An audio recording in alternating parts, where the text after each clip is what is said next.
ஒகேனக்கல் காவிரி ஆற்றில் நீர்வரத்து வினாடிக்கு 5000 கன அடியாக அதிகரித்துள்ளது. காலை 6 மணி நிலவரப்படி வினாடிக்கு 5000 கன அடியாக நீர்வரத்து அதிகரித்துள்ளது.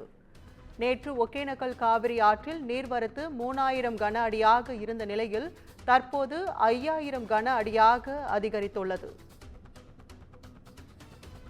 ஒகேனக்கல் காவிரி ஆற்றில் நீர்வரத்து வினாடிக்கு 5000 கன அடியாக அதிகரித்துள்ளது. காலை 6 மணி நிலவரப்படி வினாடிக்கு 5000 கன அடியாக நீர்வரத்து அதிகரித்துள்ளதை தற்போதைய அண்மை செய்தியாக பார்த்து வருகிறோம்.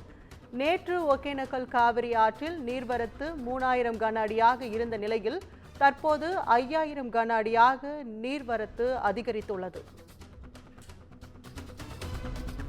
இது தொடர்பாக கூடுதல் விவரங்களை வழங்க செய்தியாளர் கிருஷ்ணன் இணைப்பில் இருக்காங்க. கூடுதல் விவரங்களை பதிவு பண்ணுங்க கிருஷ்ணன்.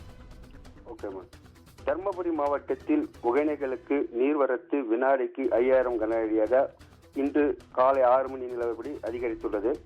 கர்நாடகா மாநிலம் காவேரி நீர்பிடிப்பு பகுதி பெய்த கனமழை காரணமாக ஒகேனக்கலுக்கு நீர்வரத்து வினாடிக்கு 5000 கன அடியாக அதிகரித்துள்ளது. தென்மேற்கு பருவமழை கர்நாடகா, கேரளா மாநிலத்தில் தீவிரமடைந்துள்ளது.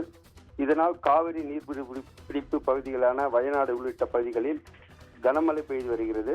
இதன் காரணமாக கர்நாடகா மாநிலத்தில் உள்ள கபினி, கிருஷ்ணராஜா சாகர் அணைகளில் வேகமாக நிரம்பி வருகின்றன.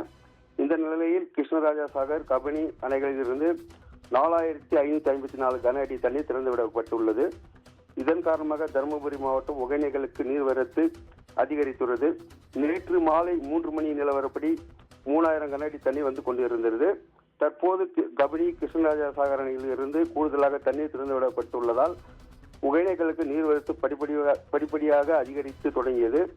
இன்று காலை 6 மணி நிலவரப்படி ஒகேனக்கலுக்கு 5000 கன அடி தண்ணீர் வந்து இதனால் மெயின் அருவி, ஐந்தருவி, சினிபால்ஸ் உள்ளிட்ட அருவிகளில் தண்ணீர் கொட்டியது. மேலும் காவிரி ஆற்றில் நீர்வரத்தை தமிழக, கர்நாடக எல்லையான பில்லிகுண்டுவில் மத்திய நீர்வளத்துறை அதிகாரிகள் தொடர்ந்து கண்காணித்து வருகின்றனர். கற்பகமுடன் உங்கள் விவரங்களுக்கு நன்றி கிருஷ்ணன்.